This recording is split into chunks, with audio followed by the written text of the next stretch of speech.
तो digital payments की दुनिया से एक बहुत बड़ी खबर आ रही है। 1 अप्रैल 2026 से भारत में ऑनलाइन पेमेंट करने का तरीका पूरी तरह से बदलने जा रहा है। आरबीआई यानी रिजर्व बैंक ऑफ इंडिया कुछ बहुत ही जरूरी और कह सकते हैं सख्त नियम लेकर आया है। और ये सब क्यों हो रहा है? ऑनलाइन फ्रॉड को रोकने के लिए और हम सबकी डिजिटल सिक्योरिटी को और भी ज्यादा मजबूत करने के लिए। तो चलिए आज इसी पर बात करते हैं और एक-एक करके इन सभी बदलावों को समझते हैं। तो आज हम क्या-क्या देखने वाले हैं? सबसे पहले बात करेंगे कि भाई ये ओटीपी में आखिर दिक्कत क्या है? फिर जो नया सिक्योरिटी स्टैंडर्ड आया है वो क्या है?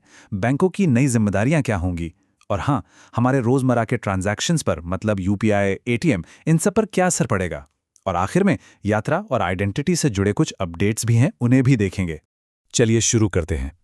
सबसे पहले समझते हैं कि आखिर ये सारे नियम लाने की जरूरत पड़ी ही क्यों? और इसका सीधा सा जवाब है हमारा पुराना सिक्योरिटी सिस्टम, जिसमें कुछ कमजोरियां थीं।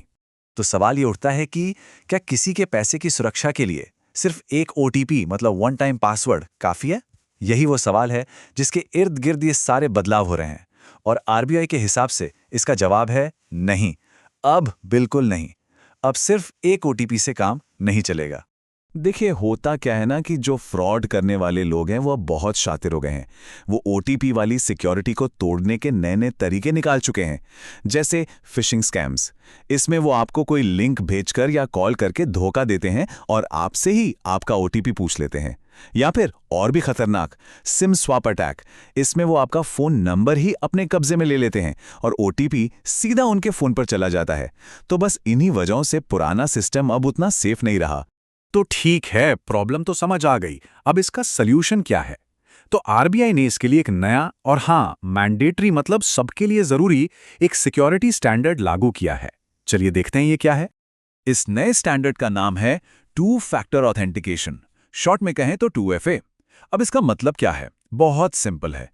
अब किसी भी पेमेंट को पूरा करने के लिए आपको दो अलग-अलग तरीकों से खुद को वेरीफाई करना होगा। मतलब ओटीपी तो एक स्टेप है ही, पर अब वो अकेला काफी नहीं है। वो अब दो में से सिर्फ पहला स्टेप है। तो अब पेमेंट का फ्लो कैसा दिखेगा?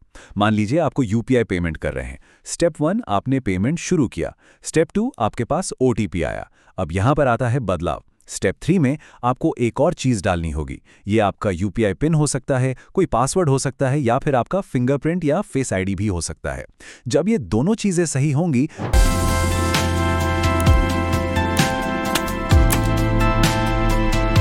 तभी जाके स्टेप 4 यानी आपका ट्रांजैक्शन अप्रूव होगा। तो अगर हम पुराने और नए तरीके को आमने सामने रखकर देखें तो बात बिल्कुल साफ हो जाती है। हाँ, पुराना तरीका थोड़ा फास्ट था, लेकिन उसमें रिस्क भी ज़्यादा था।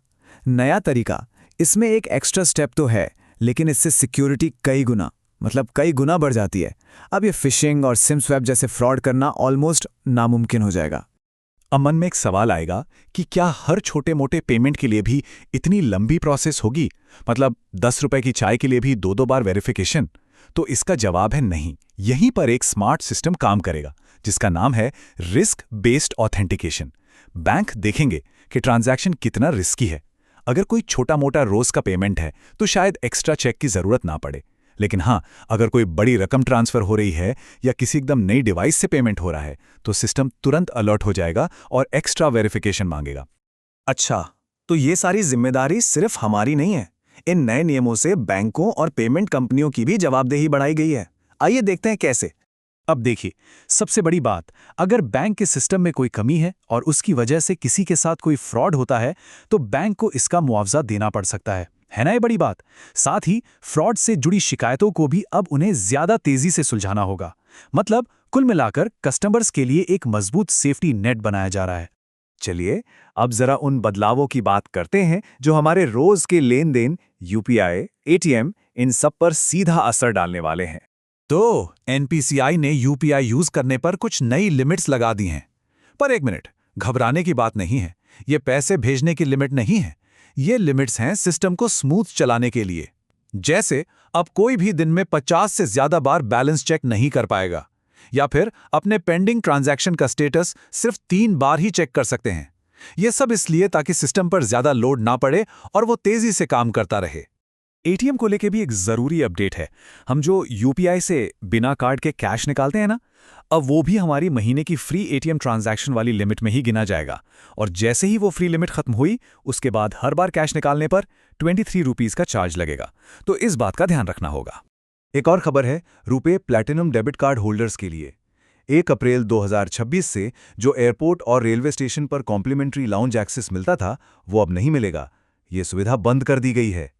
जो लोग हाईवे पर ज़्यादा सफ़र करते हैं उनके लिए भी एक छोटा सा अपडेट है। फास्टैग का जो एनुअल पास होता है उसकी फ़ीस थोड़ी बढ़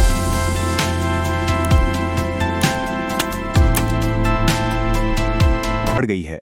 पहले ये 3000 रुपीज़ थी, अब ये 3075 हो गई है। मतलब 75 रुपए की मामूली सी बढ़ोतरी हुई है। चलिए अब आगे बढ़ते हैं और देखते हैं कि ट्रैवल और आइडेंटिटी मतलब रेलवे और पैन कार्ड से जुड़े क्या नए नियम आए हैं। इंडियन रेलवे ने टिकट कैंसिलेशन के नियमों को अब और भी सख्त कर दिया है। और इसमें जो सबसे बड़ा बदलाव है उसे ध्यान से सुनिए। अगर ट्रेन निकलने में 8 घंटे से भी कम का टाइम बचा है तो कंफर्म टिकट पर अब कोई रिफंड नहीं मिलेगा, 0 रिफंड। तो अब प्लान बदलें तो टिकट जल्द से जल्द कैंसिल कराना ही समझदारी होगी।